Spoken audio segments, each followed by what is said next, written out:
can't we just hustle our way through success? You can, but it'll be...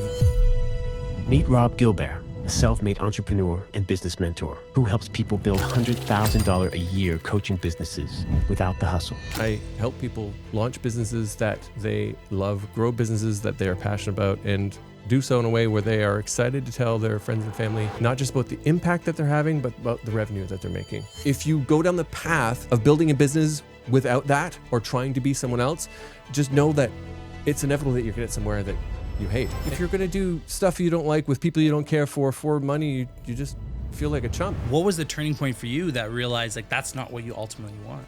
I've never thought about it this way, and it's really cool. Like, I just got goosebumps a little bit this time around when I launched a new business and I said, I'm going to do this, and it's not too late for me, and I'm going to build this business around impactful work, that I have subconsciously, and I haven't realized until right now, built this business in this way because I am so excited for this conversation. It's been long overdue, but thank you so much for coming on the podcast again, second time around. Rob, how are you? I'm awesome, Gilar. It's funny to think second time around in two conversations, two cities. Yeah, Mexico and now Montreal. It is unfreaking believable. But, everyone right now clicked on this video for a reason.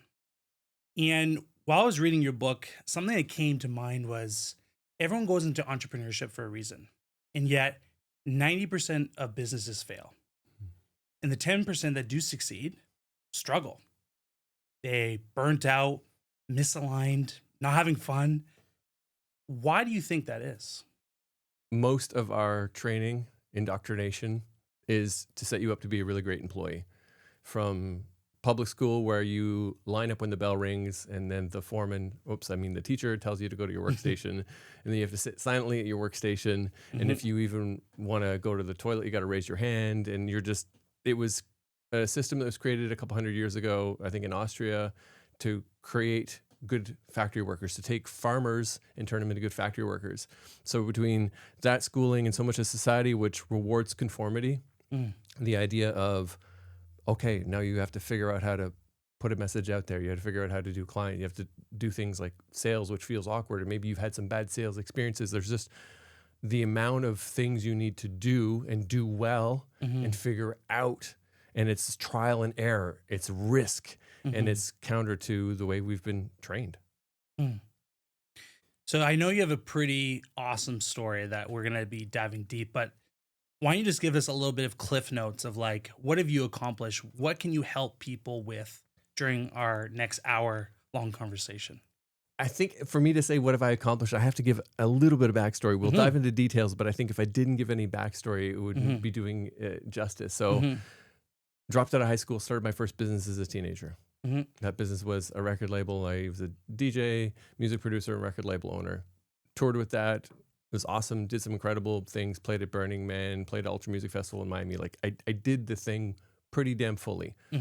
Second career was head of people and culture in tech companies. That was great. Favorite part about that role was coaching CEOs and coaching leaders. Loved the coaching aspect. Did not feel like work. It was the intersection of people and business, two things I love and am super passionate about. But I felt something was missing. Anytime I paused and had a few minutes away, anytime I took my 1 week vacation, anytime I ignored my work email for more than a few hours, I couldn't ignore the screaming voice that said, you're meant to do more. You're meant to do bigger things. And I did the brave thing of leaving a somewhat secure job, 6-figure salary, director level title, to launch a company called Growth Habit. And I have since worked with over 400 people in 17 different countries. I have put on big events. Last year we had Do Bold Shit, where people flew in from Germany, Florida, Los Angeles, Vancouver. And I help people launch businesses that they love, grow businesses that they are passionate about, and do so in a way where they are excited to tell their friends and family, not just about the impact that they're having, but about the revenue that they're making. And essentially it comes down to building a business in a way that is aligned to them, that excites them, and they feel good about, because you can follow a script to get sales, but if it feels hollow and you hate who you are while going through the process of being aggressive, then it's probably not a business that's sustainable to you spiritually. Yeah, no, it's crazy that you say that, because if you think to the beginning of both of our entrepreneurship journeys, and many people watching, listening to this right now, is we started out of passion, out of love, out of this hope and this idea of a better life, of helping people, impact, making money, right? And then somewhere along the line, we, I don't know, get caught up in the strategy, the tactics, that we're reading the books on the 50-step funnels and the complicated systems, and we kind of lose ourselves. And I think this is why 90% businesses don't succeed, or, end up giving up.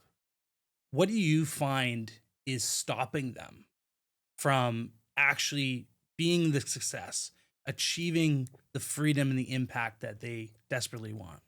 There's like two sides of it. One is there's a bunch of people, and some of the incredible souls that I get to help, is they don't even get into the 50-step strategy stuff. Like there's just such a I don't want to do that. That feels wrong. That feels pushy. Yeah. So anything that could look and smell like what others would call marketing and sales, which are words I actually don't typically use. I talk about getting your message out. I talk about enrolling clients.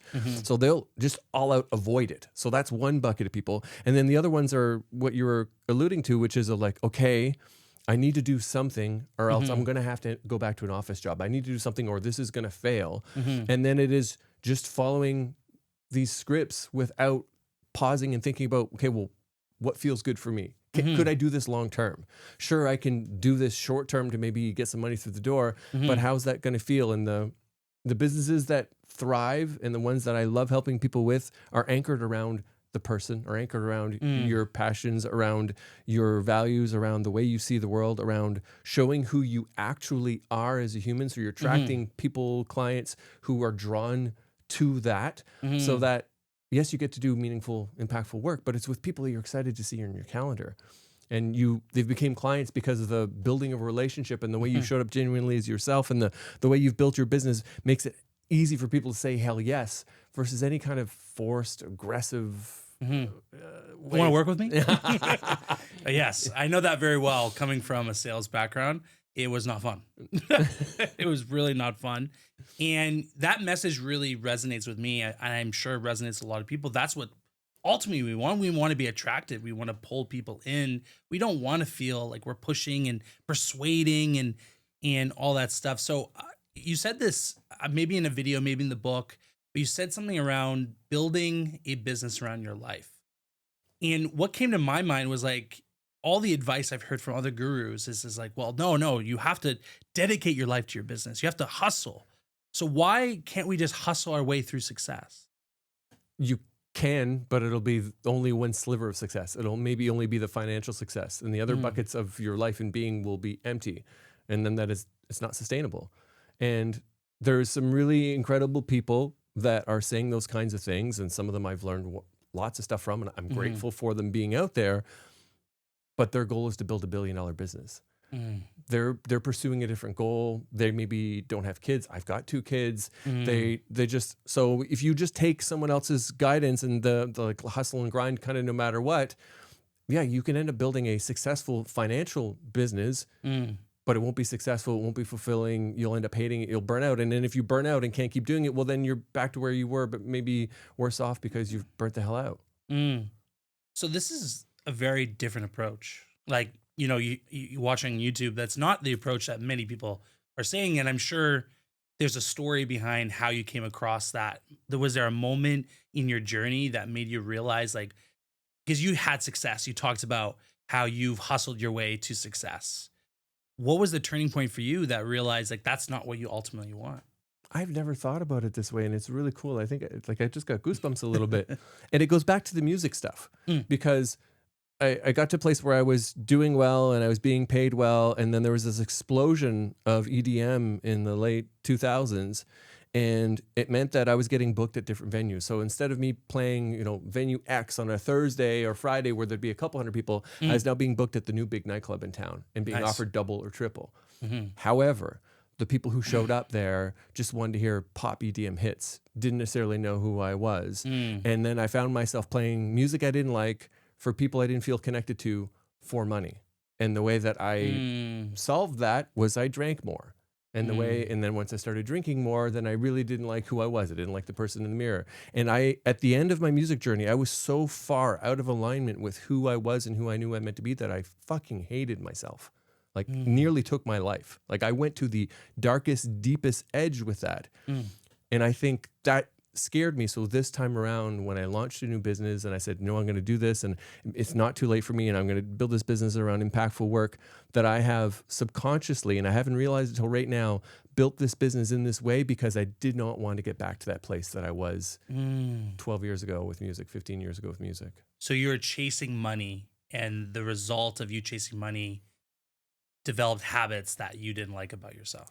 Develop habits, I didn't know who I was, and I just felt completely disconnected with myself. It's not just habits, just behaviors, habits, and my relationship suffered. I drank more, and then, like if you're going to do stuff you don't like with people you don't care for money, you just feel like a chump. Why are we here? Like, I really did not feel aligned.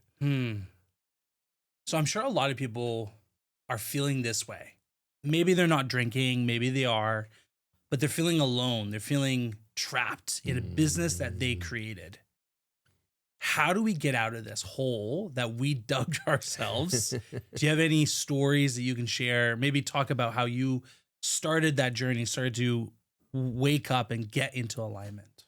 There's an exercise I do sometimes with clients, and it's asking them about who they are in their realest moments. What are the things they share with people that they love and appreciate, the people that they trust and that trust them? What are the stories that they share with clients in private that they haven't yet shared online? And then it's about closing the gap between who they are in those best moments with the people who they're like closer to and who they are online, and just closing the gap between. So you're not trying to project some fake avatar for the internet because like, oh, this is the way I'm going to get views, or this is the way I'm going to client. Some character that is then you're forced with either having to maintain that, the weight of having to maintain that. And then what? So if you get clients by being this fake, or sometimes it's not just fake, sometimes it's just such a thin version. Like you hide so much of who you are and what you really think and the things that you're passionate about. And you're like, okay, this is the only bit of me that I can show because this is the part will be accepted. This is the part of me that'll get clients. So then when clients show up, your two choices are either continue to maintain the facade and the character and the avatar, exhausting. And exhausting not just to continue showing up, but in those conversations, or you can disappoint the people who signed up to work with you because they're like, wait a minute, that you're not the same person I thought you were.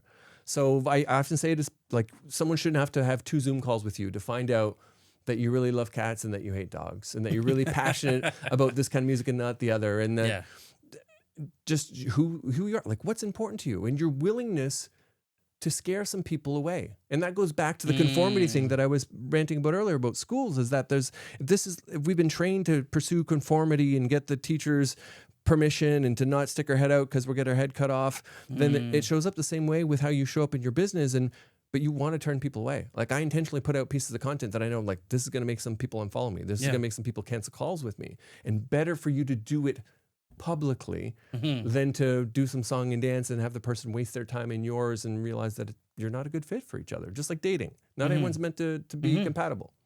That's such a good point, because we take the dating example. Our goal is not to get the most amount of dates, and yet we try to get the most amount of views or the most amount of followers. So everyone can understand, like, no, I want to find the right person.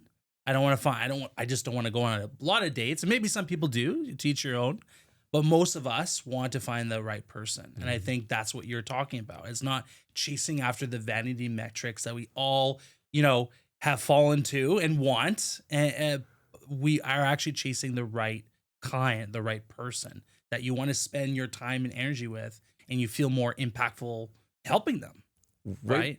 Way more impactful helping them. I'm glad that you called this out because someone asked me this on a workshop last week as far as what are the metrics that I measure. And the challenge of the vanity metrics is that every time you log in somewhere, there's a dashboard screaming at you. This many likes, this many comments, this many views. You cannot ignore it. And you have to remember that those are the metrics that the platform wants. That they're trying to. That's a good point. Yeah, they're showing you that because the more you can do that, the better it is for them. Yeah. And the metrics that are better for you to measure are tougher to measure. And the first one for me is, does this feel good to me? Do I feel good sharing this message? Am I excited about putting this out there? Does this feel good to me to be sharing? 2, is this resonating with people? And not just then again, okay, so then we're like, oh, is this vanity metrics? But no, who is this resonating with? Because I got a post that got 250,000 views on LinkedIn a couple of years ago, but it was about coffee. So like, if I just go by vanity metrics, like, oh, I should talk about coffee more. Yeah. Like that would be the wrong thing. Yeah. And that's kind of a funny example, but it can go the other way too. So yeah, do you feel good about it? Is it resonating, and who is it resonating with? And pay attention to those things more. Like what's making people DM you? What's making, when you get into a conversation with a client, what piece of content are they bringing up? And asking people, when you're onboarding clients, like ask them where did they discover you? When you're doing a kickoff call, asking them, was there any message or piece of content that really resonated with you? I'm on a rant here and I'll end this here, but there's a client of mine I worked with last year, and she sent me a screenshot of a message to her dad. And the screenshot was like, Dad, I landed this workshop in another state and I'm being paid several thousands of dollars, and her dad is celebrating her. And she sent it to me and she said, I remember in your messaging that it said, feeling proud telling your friends and family about the money you're making, not just the impact you're having. And she had that full circle moment where then she sent it back to me. And to me, I was like, okay, though that message lands with the right kind of people that I want to serve, even if that post doesn't get tens of thousands of views. Yeah, there was something I think I read or maybe listened from a podcast, like the happiest people on the planet are not the people making the most amount of money, but the people who feel fulfilled and bringing value into other people's lives, right? And I think that beautifully says that this girl's proud, and I don't care about how much money she makes. I'm like, I want that. I would feel way more, I would jump out of bed for something like that more than just like making some money.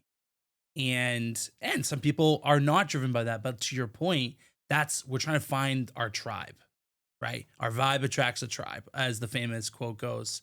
And I feel like your content, and although you don't like the word marketing, your messaging really, really resonates with me. And I love that. I love that you're changing the whole dynamic of the word marketing, which comes with, analytics, comes with a strategy, you're just like, no, just be you, be authentic.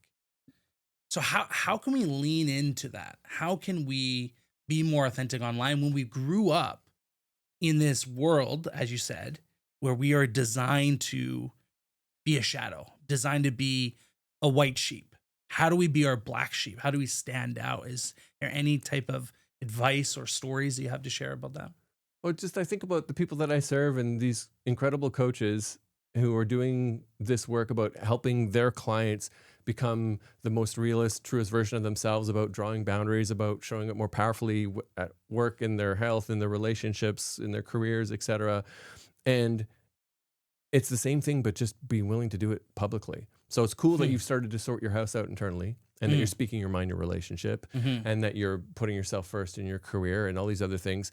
But it's realizing that has to extend beyond you externally if you want your message to attract the right people. And again, go ahead and do I call him Flat Fred. I've got a slide in my mind in one of my trainings, Flat Fred. And it's just this like flat character. And I joke about Flat Fred. Maybe we can pull it up. Pull up Flat Fred. Flat Fred. Okay. And Flat Fred never says anything that anyone could possibly disagree with. Okay. Flat Fred never says anything that someone could possibly be offended by. Flat Fred never shares anything about him as a person, about a human, as an individual, that someone could feel some kind of connection, some kind of emotion, some kind of energy to.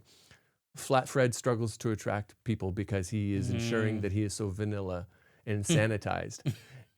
So it goes back to, you want to do meaningful work. You've done this work internally with yourself, with your relationships, with who you are and how you're showing up genuinely in those areas.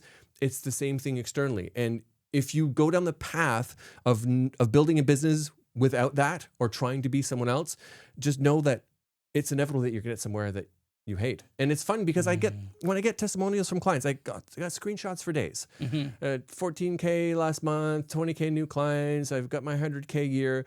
And then, but in conversation with people, and I had an interview with a client last week, we did a podcast, and he talked about me helping him connect with himself. And he signed 60K deals. He's done awesome stuff. He's made loads of money.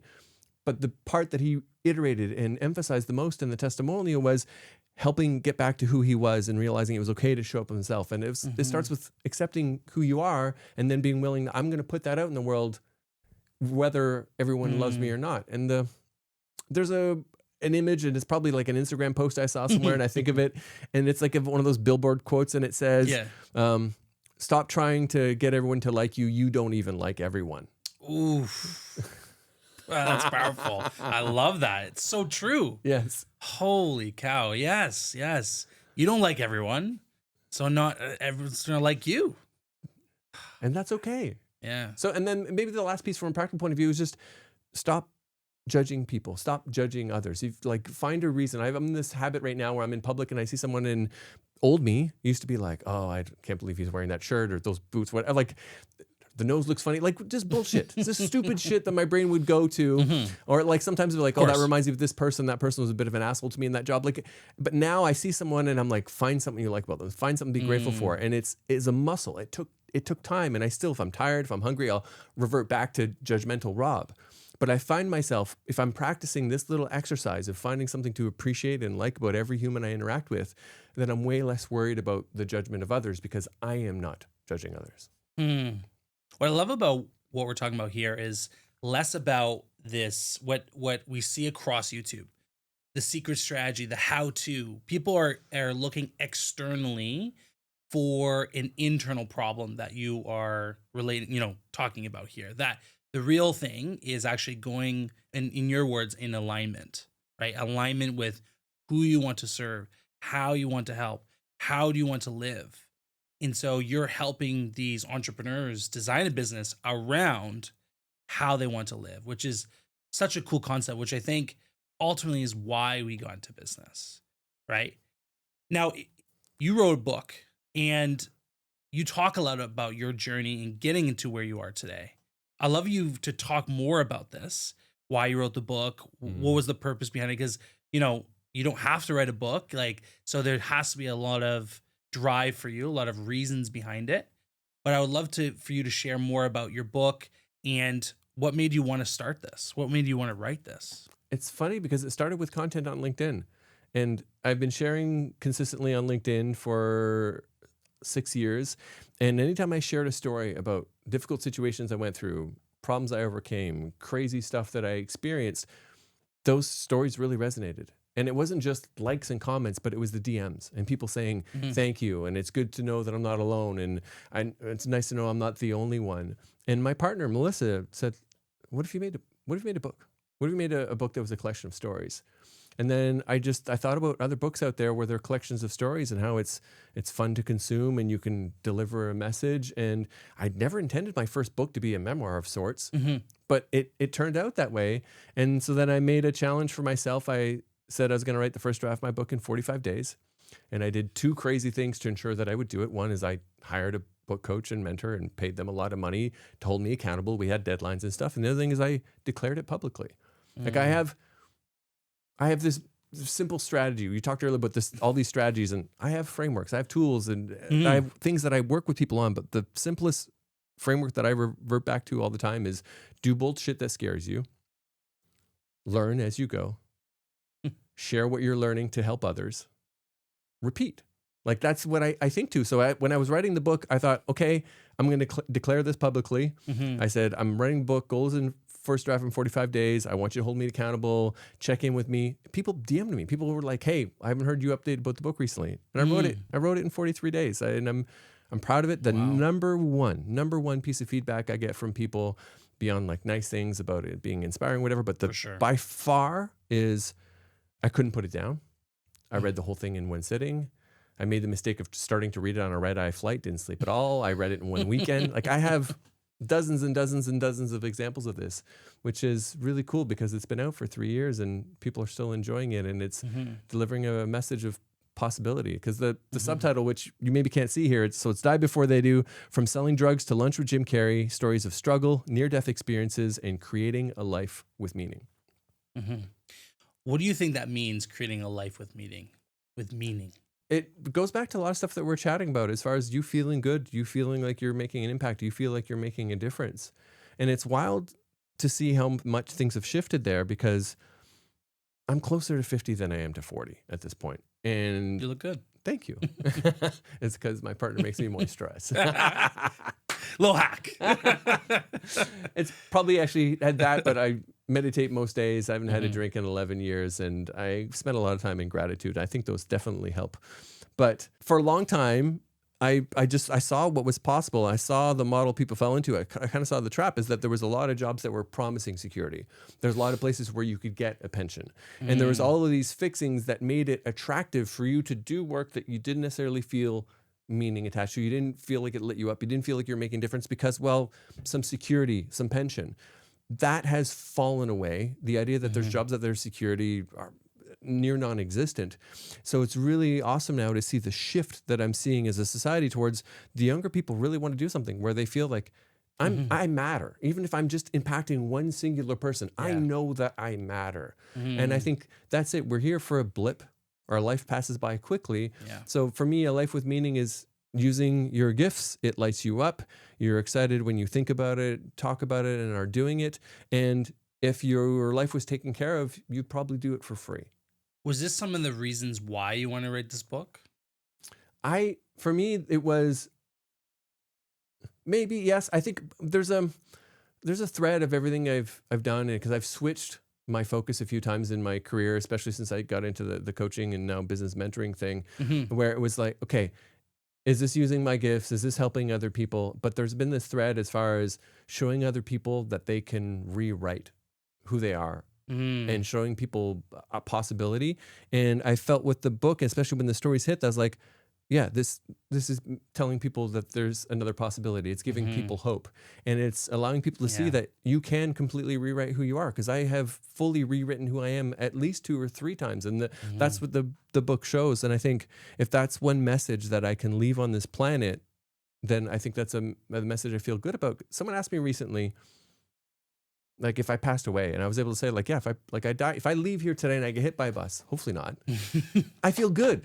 I've got a great relationship with my kids. I have a loving partner. I have completely changed who I am. And I have this book out there that is making a difference. And I know that there's lives, hundreds of lives, if not thousands of people that I've positively impacted. And I feel like I'm living life well. And that feels good. I think that's what we ultimately crave. And the thing that I'm really taking away from this conversation with you is that people believe that money is going to bring them happiness.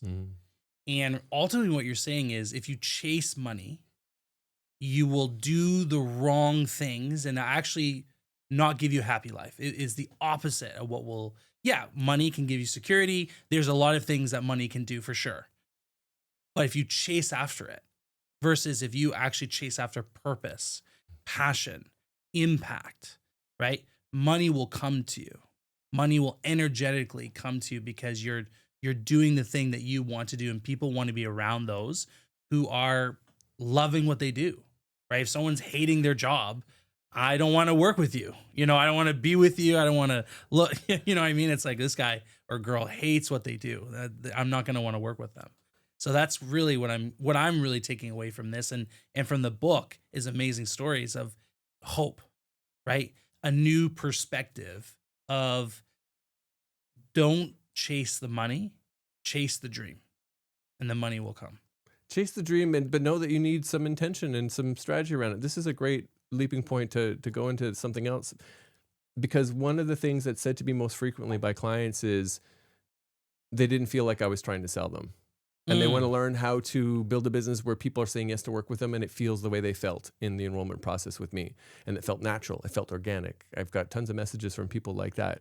So yes, I would prioritize the purpose and the impact and the dream over just money, because then I know how that plays out, because I've helped those people. And you end up with money, but you feel hollow. You end up with money, but you realize that you're like adrift from what you were originally meant to do. But also, if you just pursue impact, meaning, but don't stop and think about, okay, how am I going to get my message out?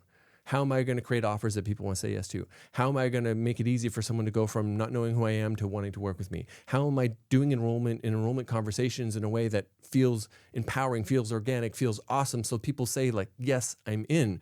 Because you still need to do those things. You still need to get your message. If no one knows who you are, you can't help anyone. And if you're never making invitations for someone to go deeper in your world, it's going to be superficial. And if you're not making offers to someone saying like, hey, Gilar, it's been great chatting with you. I think this could be helpful for you.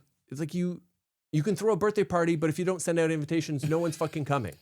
No one's going to come to your party. Yeah. So True. yes to the dream, yes to the meaning, Yeah. yes to the impact, but also there needs to be some intentional things put in place, or else you're going to have a feel-good hobby and maybe the countdown clock until you have to go back and get a job. So why don't we talk about those practicals right now? Because we talked a lot about the whole idea of shifting their beliefs. Yes. You talked about having a framework. Can we walk through some of those bullets, some of those frameworks of like, okay, getting alignment, putting out the message, inviting and enrolling clients. I like that better than sales calls.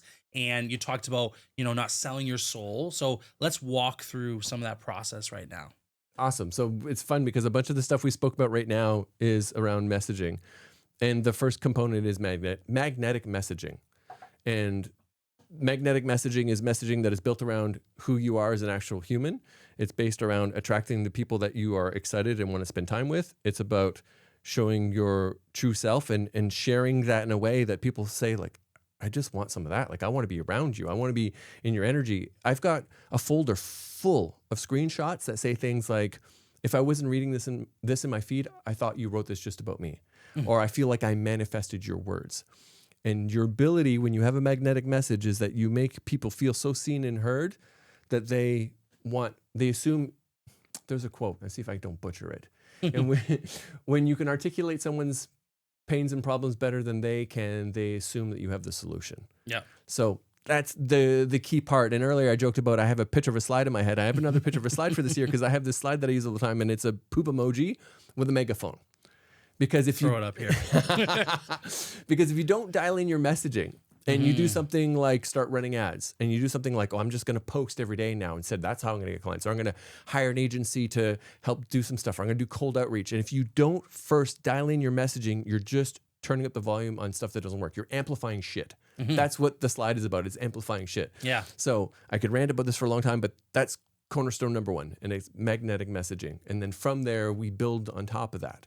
It's like you going the street with a megaphone and saying, hey, everyone, and you might get attention. People will look at you. Will they buy from you? Will they trust you? Will they come over? Probably not. They probably want to avoid you. So being the loudest isn't being magnetic, right? We can all be very loud, but being magnetic is actually the dog whistle, actually people attracting the right person. So I love that. Okay. So magnetic messaging, number one. Number one. Number two is a hell yes offer. And I have a hell yes. Hell yes. Preach, baby. But that's the energy you want someone to have. You don't want someone being like, oh, I don't know, I'm not sure. You want people that are like, hell yes, this speaks to me. Hell yes, I'm excited to work with you. Hell yes, I believe that this is what I need to get me to where I want to go. Then I have a framework around, and it's the 8 P's of a hell yes offer, and fleshing out, like, what are the different things that you need to have clarity on? What are the different things you need to show in an offer for someone to see that, yes, this is made for me. Yes, you understand me. Yes, I believe you can get me to the other side of where I want to go, so that when it comes to it, and I'm at the point now where half of my clients, 60% of my clients in the last 5 months, I haven't done an enrollment call. I haven't done a sales call. And there's a future where I'm teaching this to my clients, but the idea is that you get so good at your message and you can be so good at your offer and these other things that we're going to talk about where people are enrolling themselves. But you need a hell yes offer for that to work you're making offers all the time, whether you realize it or not. And whether you're offering to get someone to get on a call or you're inviting someone to your workshop. Hell, if you're driving in traffic and I want to merge and you're a stranger, I'm making an offer and I'm like, am I making eye contact and am I smiling at you? Am I giving you the thing? Like, it's you're making offers all the time. How you frame those offers, what you include in those offers changes whether people say yes or no. That's a great point, because we probably think as offers as a pitch. Yes. Right. I think that would be the common word, like, oh, I'm not good at pitching. Oh, I can't. I hate it. It feels icky. But what you're saying is, no, you do it all the time. You just have to understand how to frame it in a hell yes format. Yes. Right. I love that. Hell yeah. Hell yes. All right. So we got magnetic messaging. We got a hell yes offer. Yes. What's next? Your rocket ship, which is a proprietary framework that I have, which takes the traditional funnel and flips it on its head.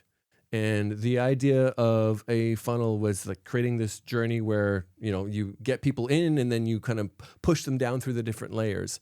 And the way funnels worked 5 years ago, 10 years ago, don't work. No one likes feeling stuck in a funnel. There's a bunch of aggressive language used in that world. Like you have a tripwire. Like, do you know what a tripwire is? Do you know how that's used in war? Like, it's just, for me, so instead of it being this way and trying to force people down with pressure, it's up, it's a rocket ship. And then just knowing that there's things that we put in place in your business so that we are naturally moving people from not knowing who you are to, please, let's work together, from discovering you from the first time to being curious, and these stages that I help people create in their business so that they're building trust, they're creating relationships, and you're making invitations at each stage of the business. And if I'm going to go with the rocket ship theme all the way, the idea is that we're extending our arm and inviting people up. Like, hey, are you interested in this? Like, if you found that helpful, you're leveling them up. You're bringing them up with you. And the idea is that in the end, only a select few people are going to be in the cockpit with you to go off to space. And I think about NASA. NASA doesn't run ads. NASA doesn't have landing pages with a countdown timer. NASA shows astronauts doing cool astronaut shit. And then people say, I want to do that. Yeah. And that's what I help people create. That's what we do with the rocket ship. It's so cool to see, like, just hearing it, right? I'm like excited. Like, I want to join that journey. I want to be an astronaut, you know, I want to be up in space looking down like, yo, what's up? You know? But I think like the word is calling, right? You're calling the people who crave that. And coming from a creative, you know, being a DJ, right? There's so many people, I believe that everyone's creative, you know, but we're maybe out of touch with it, right? And you're tapping into that creativity, that's what entrepreneurship is creative problem solving, right? And you're doing that right now by flipping the funnel on its head and understanding that, yes, there's some strategic things you still need to do, but you need to change your perspective in taking people through a 50-step process where you trick them or pressure them or do fake scarcity. And you're just like, yo, if you want to come in, you can jump in. Right? It's available. So I love that. So we got magnetic messaging, hell yes offer. We got the rocket ship. Is it rocket ship method or what? The rocket ship method is the full name of it, but building your rocket ship is the way I normally talk about it. Okay. And then there's a fourth step. But before we get to it, just because you called out creativity, and I realized that I didn't talk about it before, when it comes to that first step, that messaging step, yes, to showing up as you actually are and to be clear on who you want to attract and putting out that dog whistle message that attracts the right folks. So we're not just amplifying shit, but leaning into your creativity. And the people that I attract are either creative, or if they don't consider themselves creative, they want to lean into their creativity. And that's a big thing that I do with clients, is helping them tune into their creativity and using that as a part of the way that they're sharing their message, so that their message feels more like art than I'm going through the forced motions of creating content because this is what I have to do to feed the algorithm gods. Like, it's just a different way of looking at it. So I wanted to tag that. All right. So we did magnetic messaging. We did hell yes offers. We did your rocket ship, the rocket ship method. And the fourth one is enrollment with ease. Sometimes I jokingly call it enrollment with ease without the sleaze. I love that though, because it's true. We sometimes feel allergic to a sales call. Yes. And coming from a sales background, it like just saying the word is like, ugh, like it gives me the ick, gives me goosebumps. I'm like, I remember the horror stories, you know? So I love that. Explain this enrollment process. How do we enroll clients with ease? And you do it, from what I understand, without really a sales call. The way I'm teaching people is with a call, because most of the people I'm working with are earlier than me in their journey. There's some people that I work with or have worked with that are further ahead, but most of the people are a bit earlier than me in their journey. Many of them still need calls, but how you set up the call, how you talk about the call, like not even like, don't call it a sales call. Heck, you better watch out. Don't even call it a discovery call. Cause I don't know about you, because I've gone to discovery calls and before I know it, there's someone pressuring me to break out my goddamn credit card on the call. So just knowing that there's a way that you can talk about the call, the way you frame the call. I have an exercise I give people so they show up with not confidence, conviction. They show up to the call with absolute conviction and coming from a place of service. And I have a framework. It's called the cuss call framework, in part because I swear by it. And it very memorable messaging. I love it. The cuss call framework. This is good. Okay, go on. And it's based on coaching, and it's based on me having done hundreds and hundreds of enrollment calls and me looking at what worked and what didn't work. And so that people show up, they get absolute clarity in what they need. They know what might be missing and they feel grateful. And if it is a good fit, then they're enrolling themselves. There's no need for pressure at the end because they've kind of enrolled themselves. And what's great about this is when you do it, that if they don't become a client, these people will send referrals. Like, it's crazy for me. I've done these calls with people and it wasn't right. They weren't the right client. It wasn't the right time. And they're still supportive. They're sending me referrals. It's really kick-ass. There's someone I did it with 6 months ago, career salesperson. He had no structure in his coaching business. And we had this call. And then at the end, he was like, God damn, you've made me sell myself. And I didn't feel pressured at all. He's like, now that I step back and think about it from an enrollment point of view, I see what you did and I see why this works. And I feel good and I feel grateful. And now I want to buy. Just clicked. And it clicks. So that's why I teach people how to do enrollment with ease. That's why I have the cuss call framework. And you have to make offers. If you don't make an offer, no one can say it. But how you do it, how you show up, and the way you run those conversations. And even though now I'm doing way less calls, I still apply all this in the way that the other things that I'm doing now in my business. So I'm applying the same philosophy still, and it's working. So a lot of what you're saying is how we can achieve this goal without feeling the word like sleazy or without selling your soul. I think the challenge is that they think that the sales call is the end all be all, right? I think through your process, what you're explaining is that every step that leads to the enrollment is kind of pre-selling them. It's selling them on you. It's selling them on your method, on your message, on everything that you're talking about. So the call is just like simple, seamless, right? So that's what I love about your process. It's not that, hey, you have to be an excellent like salesperson on this call and know how to negotiate and stuff. It's like, no. It's just like every single step leads up to this point, right? Is there any advice you have? Like, do you give clients when it comes to that pre-selling, this idea of, I don't want to use word selling, but like pre-enrolling or I want to come back to the word attraction. Yes. We are trying to attract people. We're trying to pull people into our world. What would you say is the fundamental thing in attraction? Because we got through this process and makes sense. Yes. But ultimately, that is the word that we're trying to achieve. Yes. There's a few different things, and I'm going to call back to what we were talking about a bit earlier, because you said it really well, that if you are in a place where you're stressed out doing work you don't care about or doing work that you believe in, but the way you think you have to get clients, it feels pushy, feels aggressive, feels draining for you, you're going to be in a low energy state. And like, I love business. I love business strategy. I'll talk about it all day. It's one of my favorite things.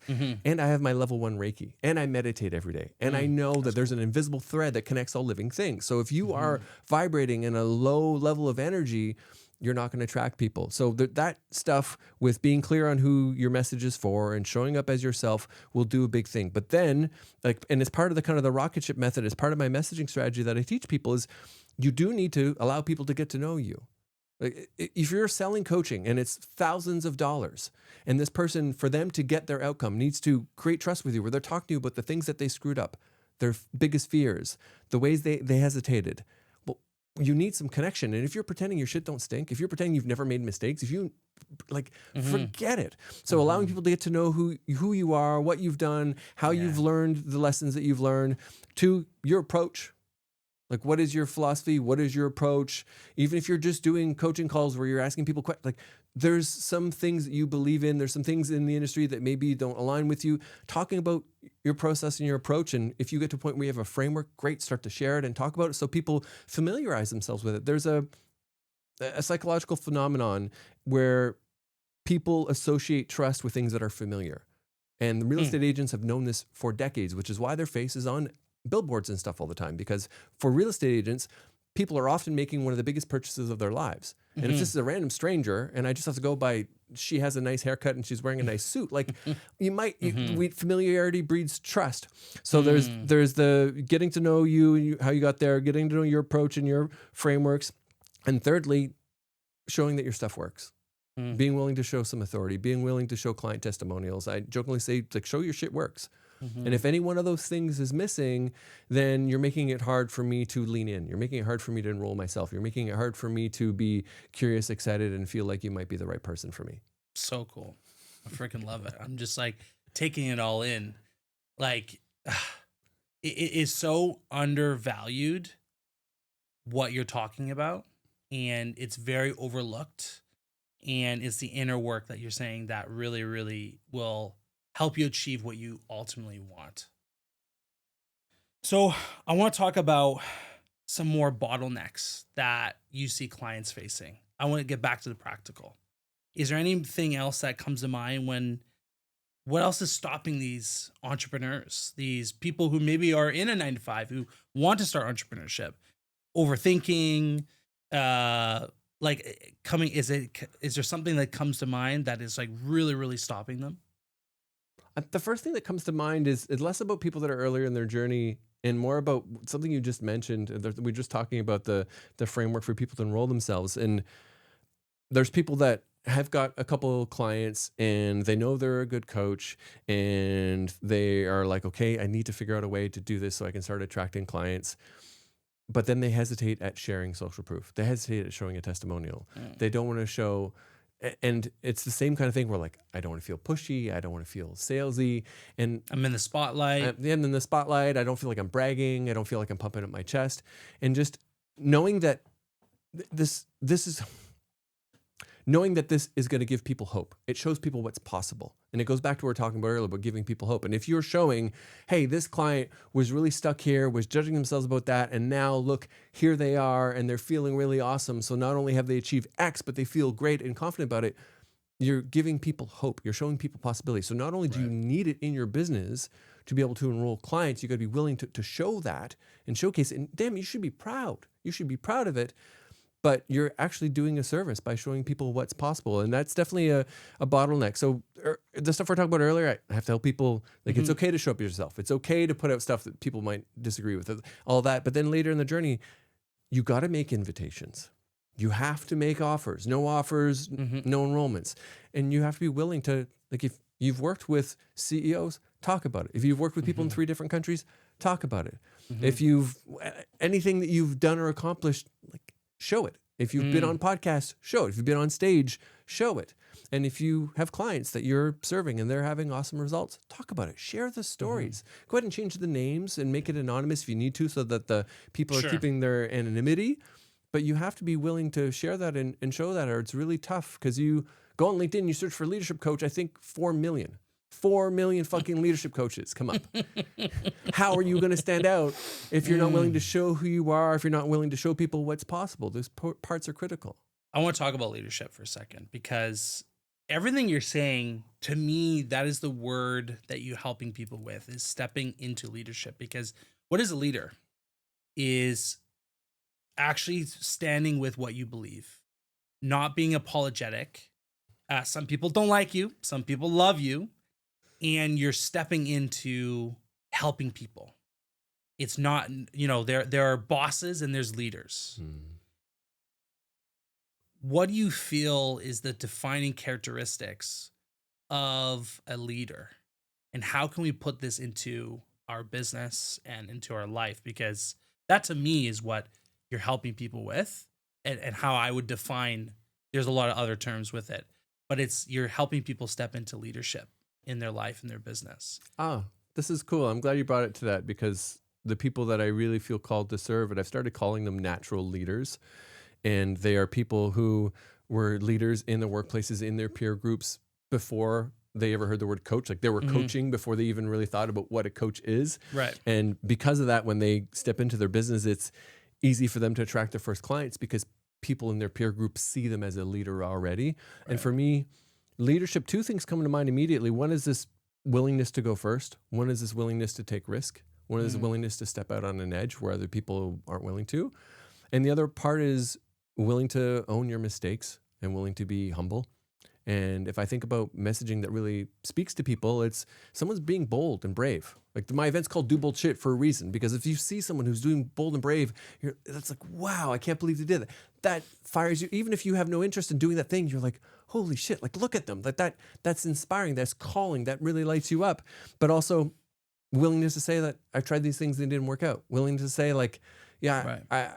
I connected with someone on LinkedIn today and his bio says, launched 7 businesses, 3 failed, and now I'm in the midst of trying to see if I can do it again or whatever. Like, Wow. So that Trust is just instantly built. instantly built. Mm. So the leadership needs to show up that way too. So you showing up, being willing to share, being willing to maybe be judged, or some people not like you, and then like, talk about what you're learning, and don't pretend that things are always perfect, because that's really hard to connect with. And then in the AI world that we're in right now, where AI is writing so many people's posts, it's writing people's comments.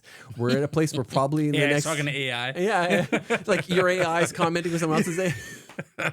It's so weird. Yeah. And video is not quite there yet. Video is going to come. There's going to be a point in time in the future Yeah. where someone could take a recording of this and replicate us having a conversation that we didn't have, but we're not there yet. So you being willing to show that you make mistakes, show your humanity, show your imperfections, and own that is another form of leadership for me. So powerful. It's so true what you said about AI too, and that I feel like this is a very pivotal year, 2025, that AI is just going to improve more and more. And if you don't step into your authentic self, your real purpose in this world, it's going to pass you by. And like you said, life is a blimp, and you're put on this earth for a reason, and to help people, to make impact, to make money, and have fun. Because I feel like when I look at your Instagram, I'm like, oh, this guy's living a good life. Like, I like this life, and that, to me, also builds trust, right? It's like, oh, I going back to the point earlier in the podcast where you could take advice from Gary Vee or Alex Ramosi, and they have some great advice that helped me make a lot of money. Yes. But it also helped me to burn out. It also helped me to build something that I really didn't feel aligned to. So knowing who you follow and who you resonate with is really, really important. Is there anyone you are looking up to now that you follow, that you have inspirations of, that you are like, wow, this person? There's a moment now that's fleeting. And the moment is the AI is just going to flood the feeds with more crap. It's going to get harder and harder to stand out. And there's a moment in time right now where a lot of this stuff is robotic, is just, it feels generic, is vanilla. And you're being willing to show up and share who you actually are now in this present moment as an actual human, and being willing to do these things we've talked about this entire conversation is huge, and it's going away. And knowing that there's an actual countdown timer on this. So if anyone's listening to this conversation and they've been thinking like, yeah, I've been wanting to show up differently. I wanted to start writing. I wanted to show up with now more than ever, because you mentioned Gary Vee, he's been screaming up at this for a decade plus. Yeah. The moment is really fleeting. So to not avoid it and really know that there is a moment now truly more than ever. And then as far as people who are inspiring to me and people I look up to, it's funny. I'm looking and I'm finding people that are inspiring me in different areas outside. Like, I just had a conversation with a client this morning, and he messaged me back like, "I'm not crying, you're crying." And it's because he's built a business around helping a center for grieving children. And 25% of his top line revenue, not profit, top line revenue, goes to the center of grieving children, children who have lost a loved one, often to suicide. And that is his story. Joe Leon's Rising, and the company's called Data Gives Back, and I want to give him a shout out and love. And he's raised, I think it's $129,000, has put 82 children through the program at this center. And I look at him like, oh, I have goosebumps now. And I'm like that's a life well lived. That's a life worth meaning. I sat beside an older lady on the flight yesterday. She was a grandma, and then she saw my shoes, and she asked me what kind of shoes they are, and she's like, I'm just starting to pay attention to shoes. My grandson is into buying and selling shoes, and he buys shoes from secondhand stores and cleans them up and resells them. She's excitedly pulling up his Instagram and showing me all this stuff. Proud, yeah. She's so proud, but she was concerned about him, and he's not as focused on school. So I helped her see that he's actually giving himself an MBA, and he's learning skills and things, and he's putting himself out there in a way that most people his age are completely afraid of. And I had this moment, this connection with her, and I was like, so now I have draw inspiration from this 16-year-old. And then maybe the third person is someone that you and I know quite well, and it's Dan Bolton, and he's running a business right now that's doing $100K a month profit, and he's feeling a calling to pursue something else, and he's shutting down the business to just pursue, he doesn't know what yet. Meaning. Yeah. Back to this whole thing we're talking about, and how most people wouldn't do it. And he shared on a call this week that there's someone who's well known in the industry, who's very successful. And he spoke to this person about this. And this person said, "You're crazy. Why would you shut that down?" And he's like, "I think that was probably the last nudge I needed to follow this thread. And this is maybe what I need to do." So yeah, so clients, people in life, but then also Dan is definitely an inspiration.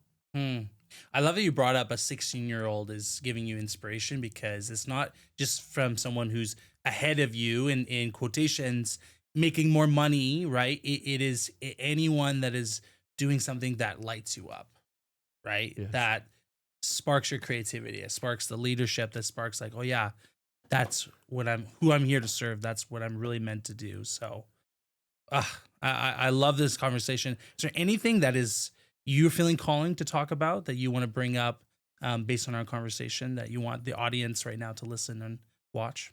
There's things that you know you should be doing, and there's ideas that come to you when you allow yourself to sit in silence, and when you do allow yourself to ignore your phone for a little bit, and you need to do them. You need to absolutely do them. And I reinvented myself and did a scary leap.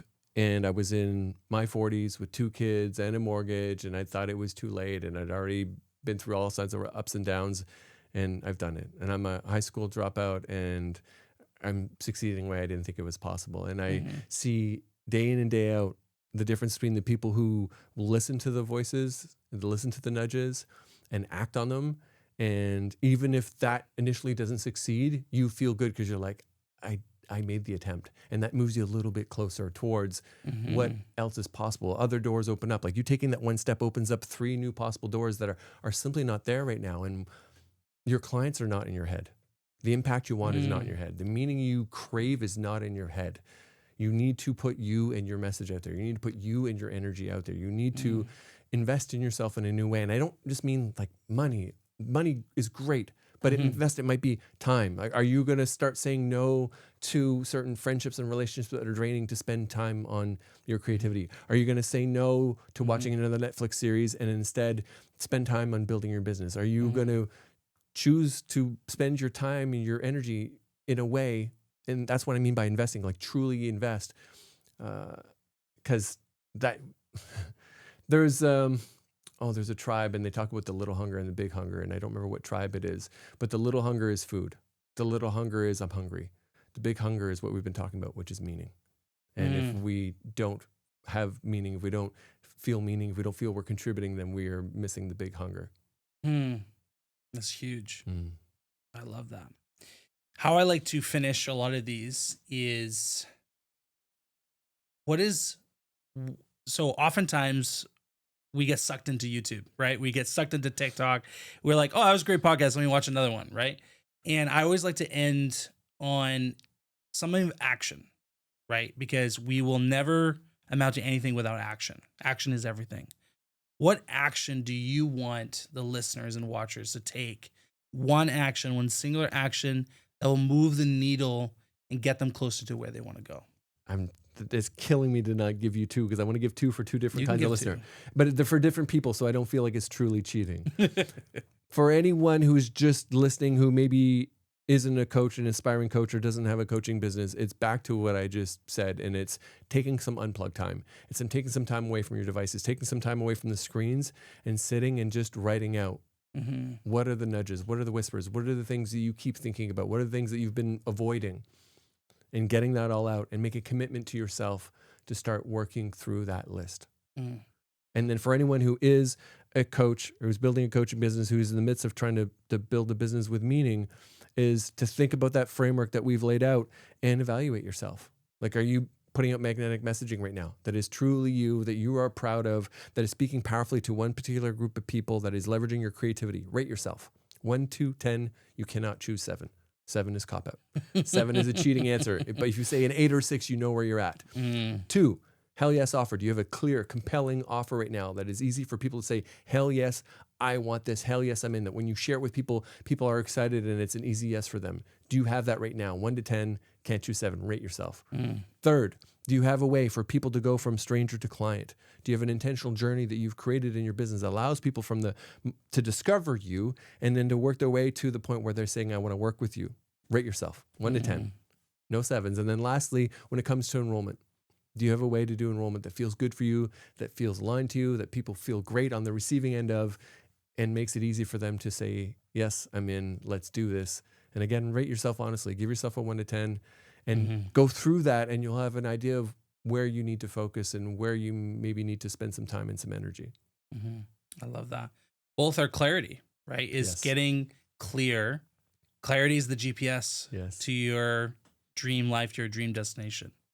So it's that I love the scoring. I think that's a great practice to do that I'm actually going to do today is scoring all those elements. So love the action. Love this conversation. The biggest thing I'm taking away from our talk today is you can write your story.